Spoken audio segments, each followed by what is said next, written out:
There's a good shot of a Thursday evening in the big city. It's not that clean, y'all. It's not that clean. New York Knicks fans are beside themselves after what happened in Game 1 on Tuesday night. Too much to process in terms of Jalen Brunson. Welcome, everybody, to NBA Tip-Off. It's presented by AT&T. Here we are, Studio J in Atlanta, the Inside the NBA crew, along with Shaq and Kenny and Chuck, Ernie Johnson. That's very smart. That's very sharp. Thank you, a lot brother. of thought went into that. I appreciate it. Yeah. Into what? So, Into my this outfit, brother. into this fit. I didn't. No, his fit. You can't hear, brother? No, I'm just. What if I slap hell out you? Could you hear? Well, you're gonna hear some thunder. What was hear some thunder coming? Now, what was your issue with Cat? What was the issue? Oh, no, he had a issue. I don't have an issue. These guys who be spending all their money on bags. Why are you counting somebody else? That's not the point. It's not your money. You don't have to show people when you got money. Get you just Why? a regular old little bag and walk in the arena. Don't spend all that money on the bag. You're gonna need that money one day. Like that fanny pack you used to sport. That's That's that bag, quality. Come That's on, man. quality bag, man. That's a $20,000 bag That's right quality there. bag. You don't need no cheap bag. That's $20,000 he ain't gonna have to spend on something else. You know, like blackjack. Yep, double down. Always double down on 11. Shaq, is this a silly argument to be having as we start the show? Shaq, But it's Chuck. but you agree with me though, right? First of all, how you know the bag is 20 stacks? Because I've seen it That's a before. Hermes bag. I think that's Hermes. That's about 20. I wouldn't know because I'm like you. I think Chuck. it is. So you're not a 20 stacks bag Hell carrying no. guy. He should kill O'Neal. Talking to a man who has 28 Toomey. cars. Toomey. Everybody has their vice. T-U-M-I. No, Toomey. Good. Ain't nothing wrong with Toomey. Toomey. Now that we've got all that out of the way, while the Cavs' biggest lead in Game 1 was 22, it was still 20 with 7 minutes left. And no team in playoff history had come back from that deficit with that time remaining. And it's not exactly a small sample size. Teams were 0-663. Jeez. But then Tuesday happened, and the Knicks roared back to win in overtime. Now the question, what is the lingering effect on Cleveland? We had 3 quarters of really good basketball.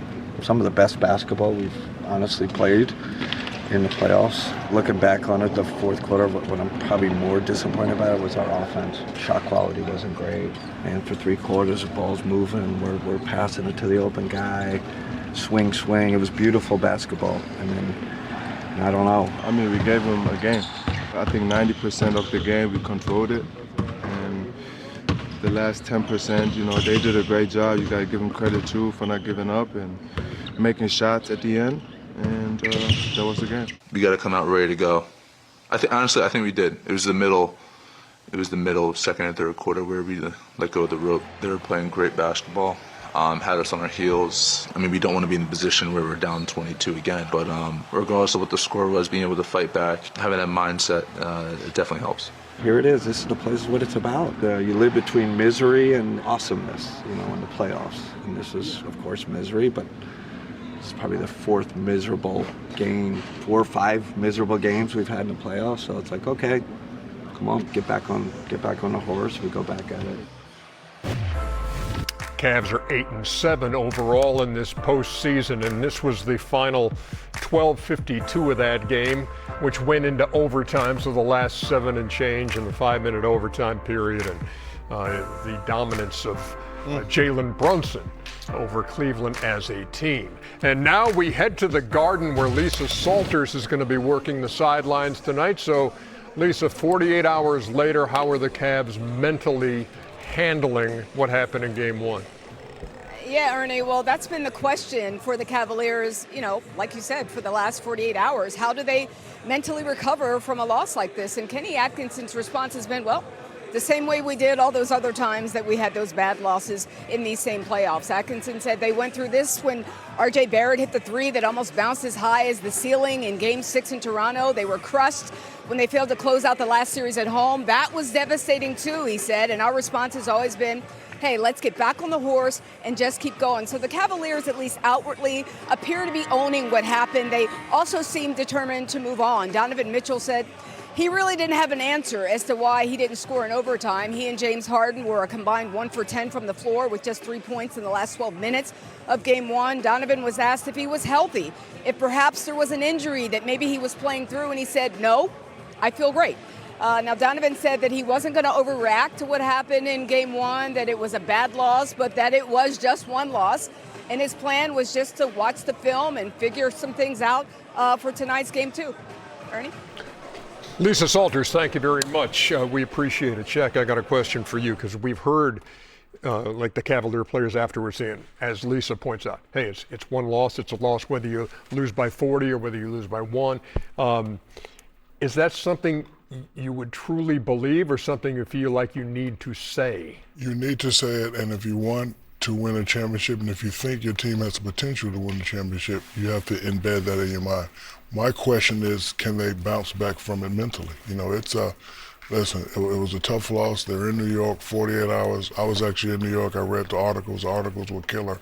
Can they bounce back? We're all players. We have egos. So, you know, as you heard Coach and Donovan say, we missed some shots.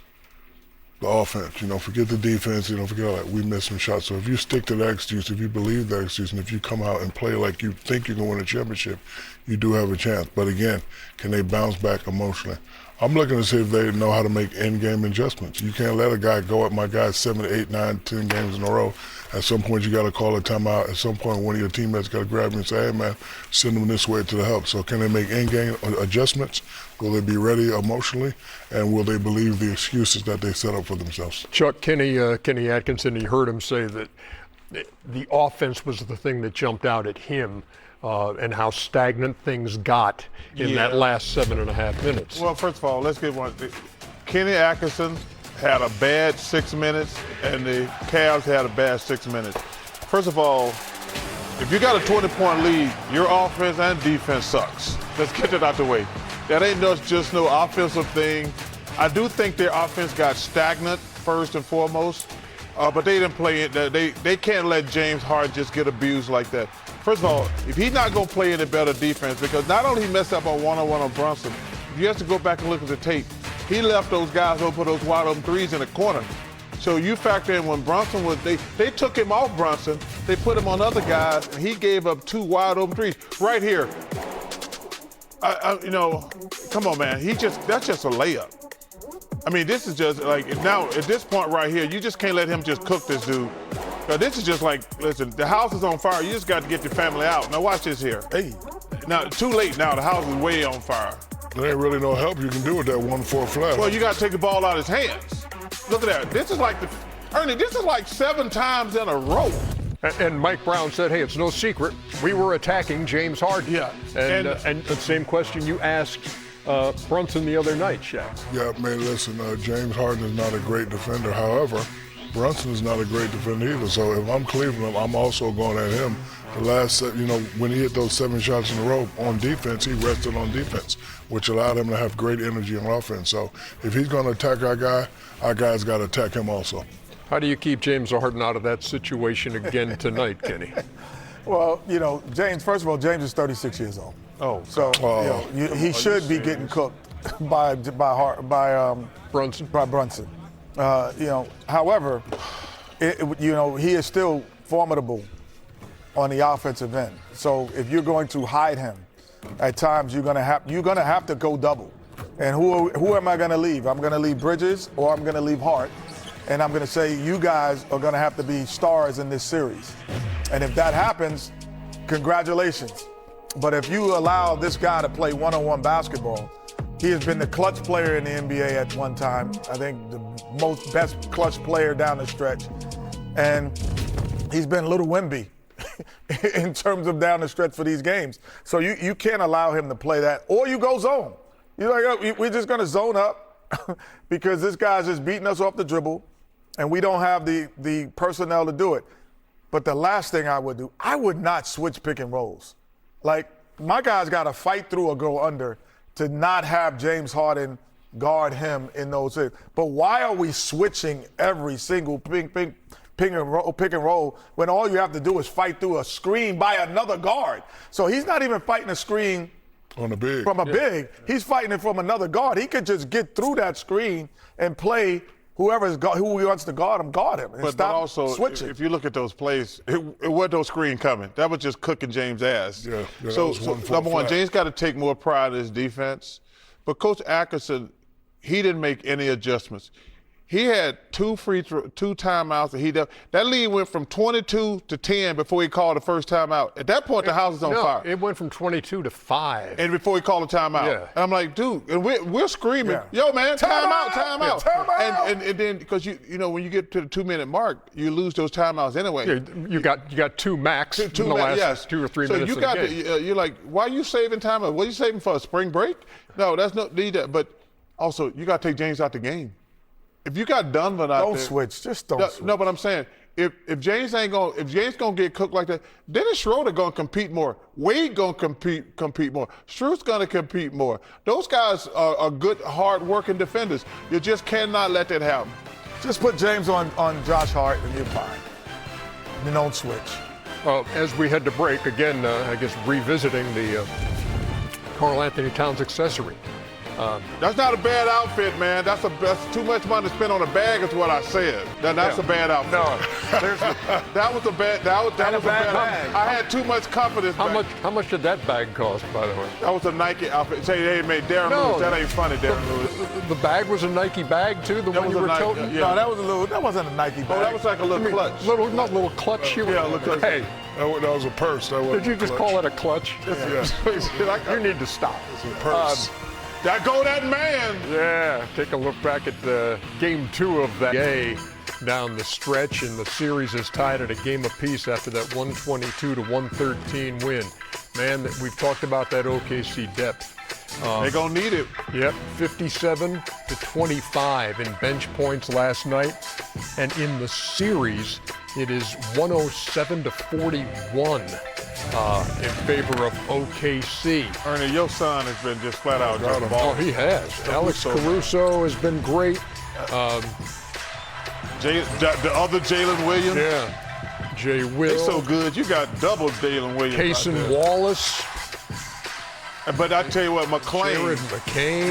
McClain is McCain. McCain. I tell you what, man, Philadelphia. I don't know what the hell y'all were thinking. I do have one complaint, Ernie. What What would that be? I watched the whole game. Hey, nice And, flex.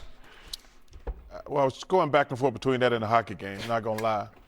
You watch a whole game. Yeah. Yeah, but I was going back and forth between the Kings and the Avs. Okay, get to the point.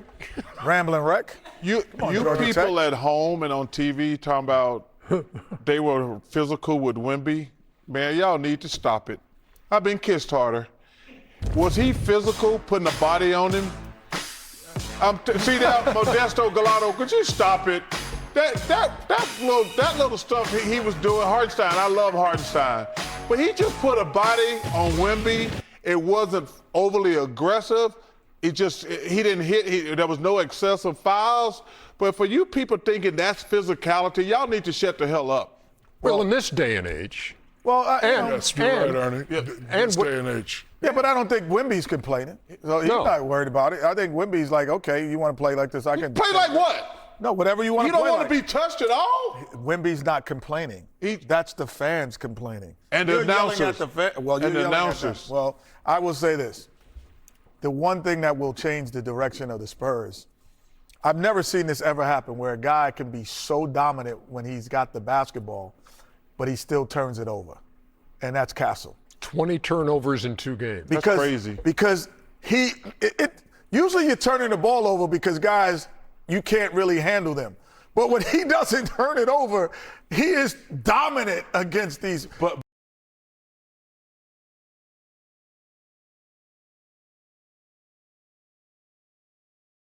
it ain't all him. 20 turnovers, though. Yeah, and first of all, he does 2 minute turnovers, but they have the best. He didn't hit. There was no excessive fouls. But for you people thinking that's physicality, y'all need to shut the hell up. Well, in this day and age. Well, Yes, you're right, Ernie. and This what- day and age. yeah, but I don't think Wemby's complaining. So he's No. not worried about it. I think Wemby's like, okay, you want to play like this? I can Play like what? No, whatever you want You to don't play want to like. be touched at all? Wemby's not complaining. That's the fans complaining. And the You're yelling announcers. at the well, you're And the yelling at them. announcers. Well, I will say this. the one thing that will change the direction of the Spurs, I've never seen this ever happen where a guy can be so dominant when he's got the basketball, but he still turns it over.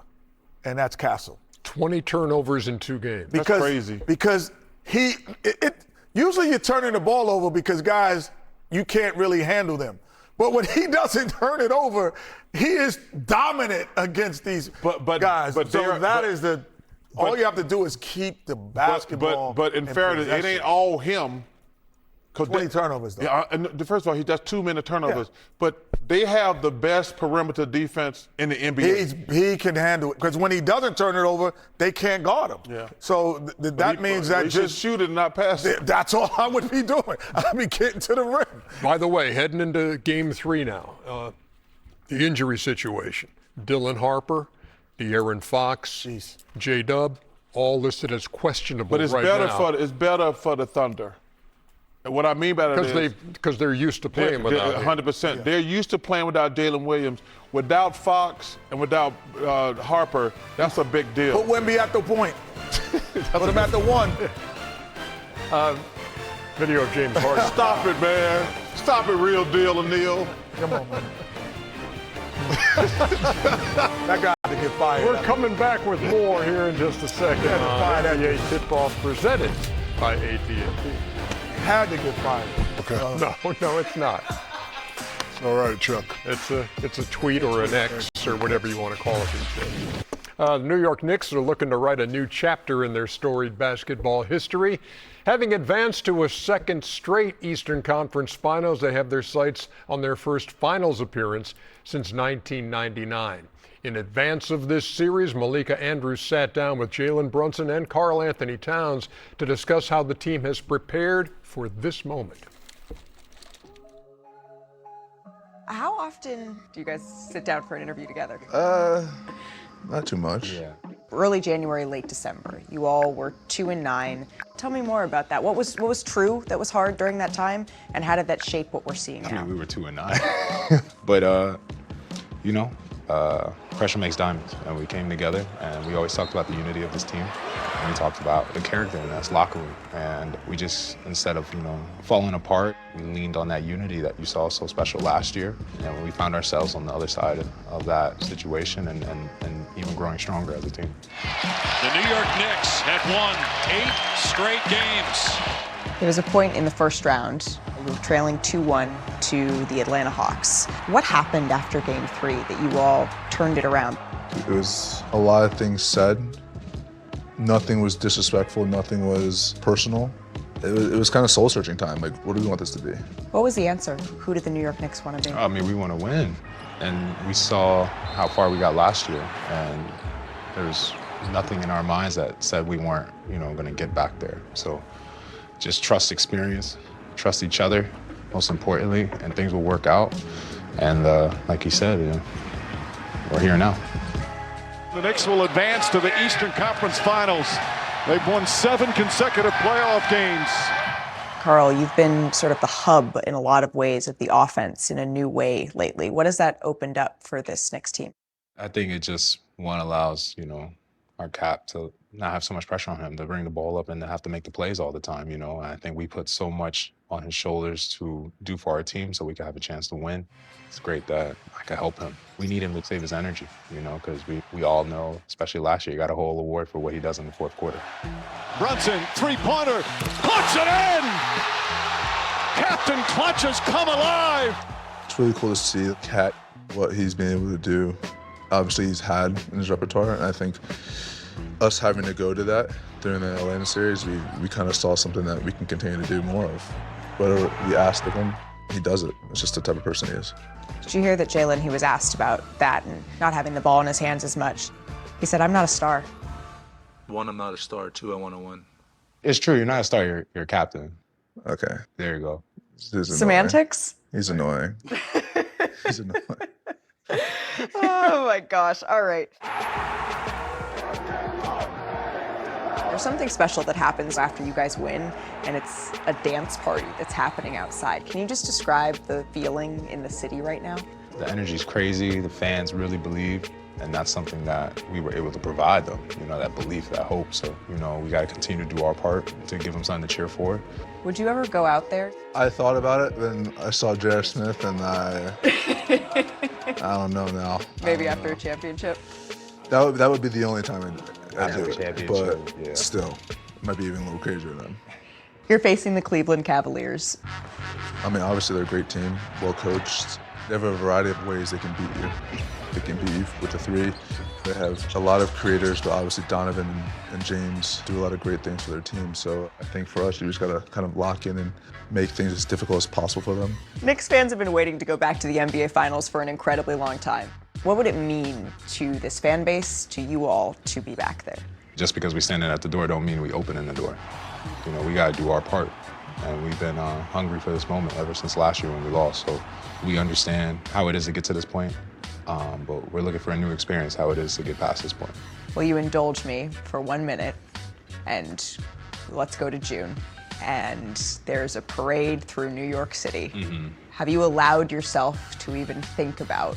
No, Why not? it's no point. The job's not A lot of done. work to be done.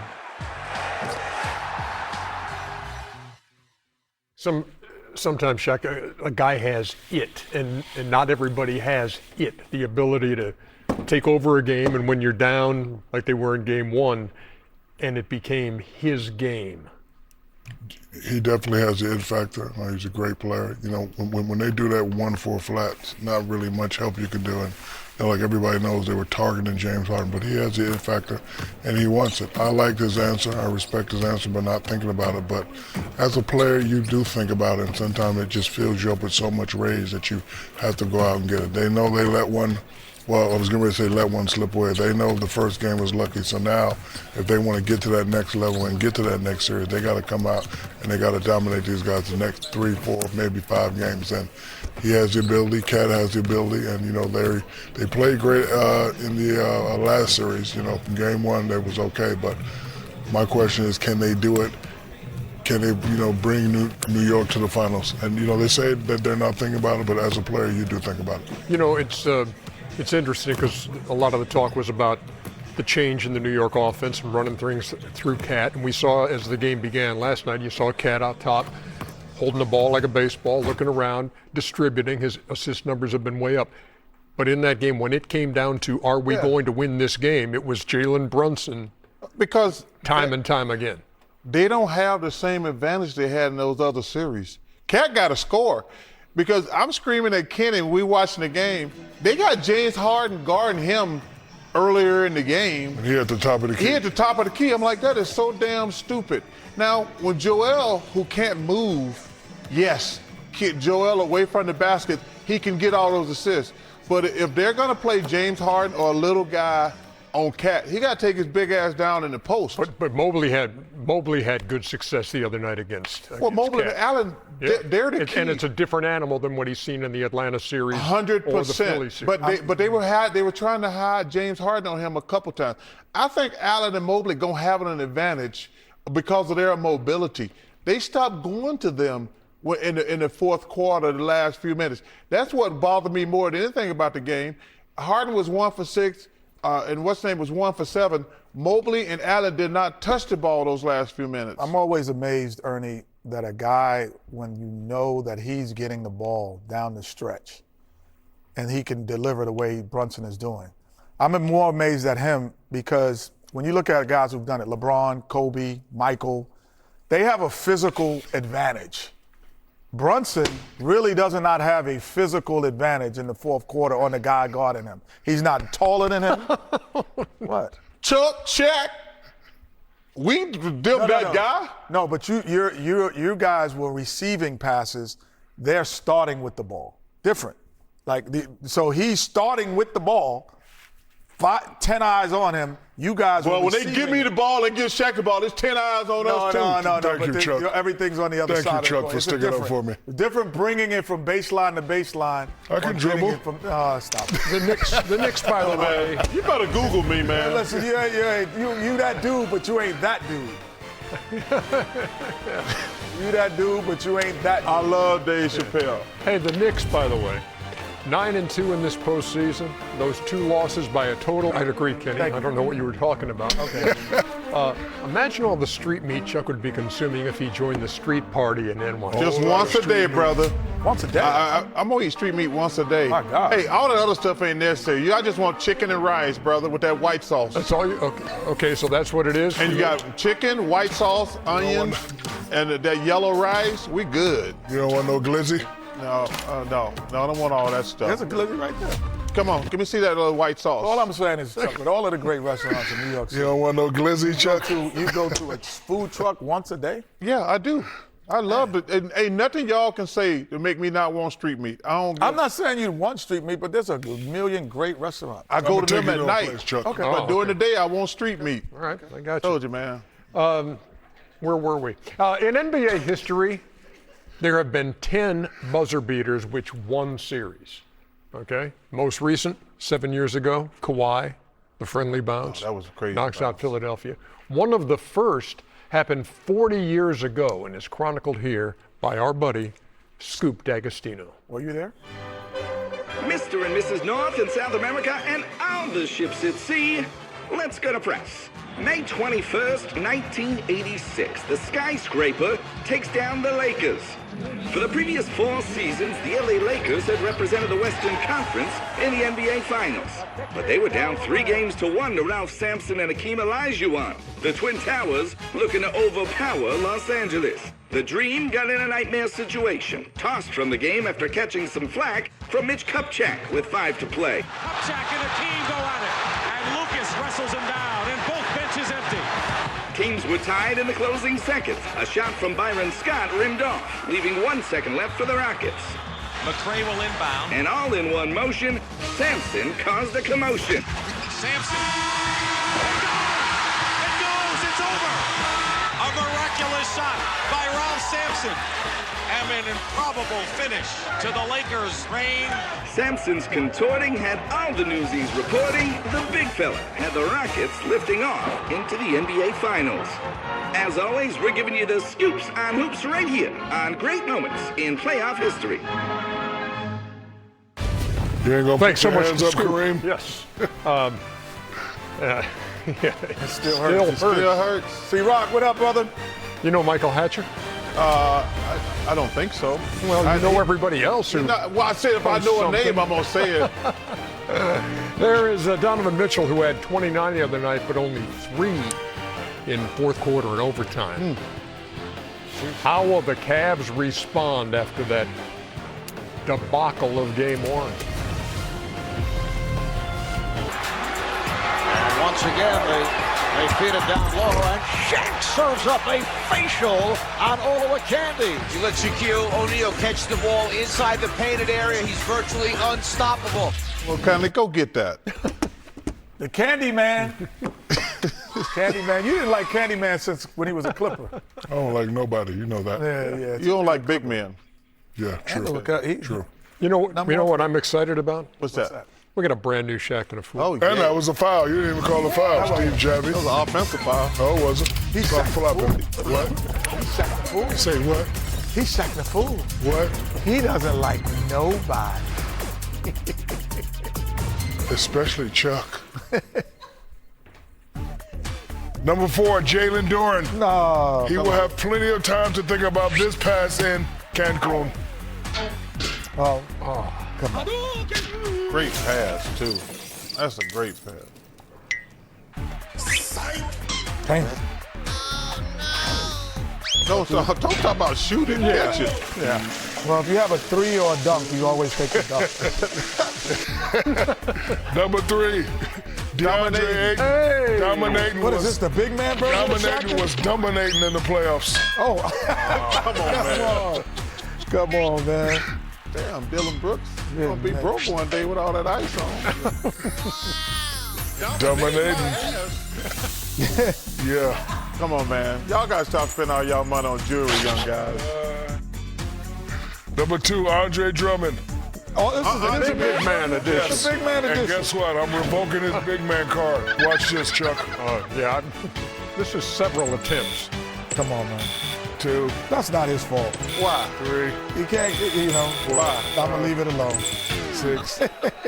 And then Cat says, no, all it takes I is would have not once. given Cat the broom. I got it, little man. I wouldn't have been doing that. Charlamagne, we love you, brother. Cracks the Liberty Bell. And number 1, Rudy Gobert. Oh, it's the big man version. He got put in a San Antonio spin cycle. Oh, no, come on, Wemby. I can't wait to see what Chan Trump does with this. I cannot wait to see this. It's a twister. Come on, Rudy, you can't be looking the wrong way. Come on, not the defensive player of the year. You see them Charles, Chuck? Oh, man. Those were some of the best ones of the year right there. Chan, you never disappoint with what you're able to do with Shaqtin a fool. When we come back here on NBA Tip-Off, you're going to hear from the Knicks' Josh Hart, so keep it here.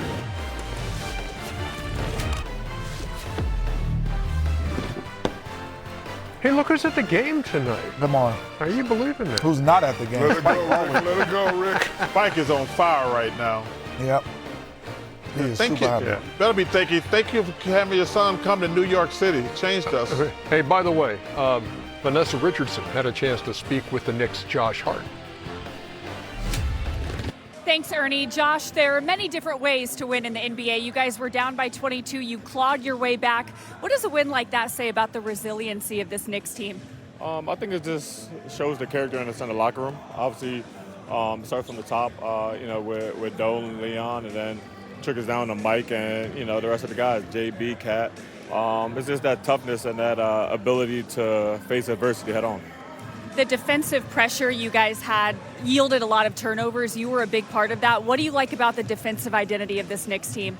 Yeah, I mean, we got to come in with toughness, attention to detail, and focus. And if we do that, play with physicality, play to our strengths, we're able to get stopped and then go out and play fast, and that's something that we really want to do. I just had a great conversation with Mike Brown in the hallway. He said at the beginning of the season he had you guys sign a contract with the 5 standards of the team. And he said one of those standards is sacrifice. And he mentioned you showed that in the fourth quarter. How have those standards and those pillars really guided you guys to winning this year? Yeah, I mean, we talked about it a little bit yesterday, and sacrifice at the top of it. Obviously, there's accountability. I'm blanking on the other 3, but I mean, that's the makeup of this team, and that's what we want to be right now. That's what we want to be moving forward. And if you do those things, those 5 things, that breeds a championship team. Like he's done so many times, Jalen Brunson took over in the fourth. What did you see from your teammate, your friend, and your podcast co-host? I mean, that's something that I know he's very comfortable in high-pressure situations. And for us, it's always, obviously we will always love to be in a blowout, but we know in close games if we can get stops, he'll go out there and make the right play. And that right play might not be, making shots. It might be drawing defense in and kicking it and letting other guys make plays. But, that's why he's our guy. That's why he was clutch last year. And, we're comfortable with the ball in his hand. Starting 2-0 would be massive in a series. What do you need to do to get another win at the Garden tonight? We got to play with a sense of urgency, a sense of desperation. We know they're going to come out, throw their best shot, and we can't just match that energy, but we got to exceed it. Thanks, Josh. Appreciate it. Ernie, back to you. Knicks trying to become the 13th team to win 9 straight games in one postseason. Donovan Mitchell and the Cavs trying to put an end to that winning streak and get this series even at a game apiece. Presented by Michelob Ultra. You'll remember round 1. Remember when Jaden McDaniels scored when time was running out, game was out of hand? Yes. The Joker ran down the floor to get him. You guys had opinions on what you would do if somebody was rubbing it in, right? Yeah. Okay. Chuck, what did you say you were going to do? Oh, you put a bounty on them. Okay. Yeah. Well, we have some old video of something similar happening to Chuck's Phoenix Suns. Against the Rockets. Absolutely. Roll it. We weren't rubbing it in, though. Yeah, well, that's why we hit you. Should be the rapper as Mario Elie has begun the celebration. Down to 10 seconds. Elijah Wan, yes, and it counts. And that will do it. And now Vernon Maxwell and Charles Barkley pushing each other and knocking each other back as a very, very hard foul by Charles Barkley on Elijah Wan. put the ball in the hole as Maxwell's going to be thrown out, and I believe Charles Barkley is gone as well. Well, Vernon Maxwell has been ejected for the second straight game. Dick Pavetta with the ejection. I'm going to tell you now. Dick Pavetta throws Chuck out. If you would have hurt Dream before the finals, we would have been fighting. I'm just letting you know, I would have came in the locker room fighting, swinging. I'm telling you. The game was over. I can't let him dunk that ball. And that was a little foul, out of my respect for Hakeem. Now, if it had been you, I'd have knocked your ass in the third row. Because you know better. I wouldn't have taken it. But I thought, honestly, Dream, we know. That's why you didn't foul him hard. He is not that type of, I'm going to rub it in. It was in the moment, so he gets the pass and he goes in, and he's like, and I gave Dream a hard pass, Ernie. It was more, it was a gentlemanly. Yes, if there had been anybody else, I'd have knocked the hell out of him. Because he knows Dream. I'd have knocked the hell out of you, Shaq. No, you wouldn't. Yes, I would have. Yes, I would have. I don't think that little touch wouldn't have hurt Shaq. No, because I would have had to hit him harder. You're exactly right. You'd have been embarrassed. You'd have got dunked on. No. Hakeem knows better. He should have tried to score there. Yeah, you would have. What do you? Get off me, little man. No, come on, Max. That's what I'm talking about. Max, you're going to be hard to be playing the finals with a black eye. When you run up on Chuck again, them have to tell you twice and give you 2 black eyes. Under a minute before we go, what do you, as this game begins, what are you looking for out of the Cleveland Cavaliers that will say, you know what, that was game one, we've forgotten? Real energy first versus fake energy. We know they're going to come out energetic, but can they sustain that? The other day they got up to 22, but then they had a major lapse. So can they come out with that energy? Can they sustain that energy? And are they mentally ready and mentally prepared to try to get a game at the Garden? Can Chuck's guy, Jarrett Allen, and do a Game 7 episode instead of a Game 1s and 2s? We got to get the ball. I'm curious to see how the Cavs are going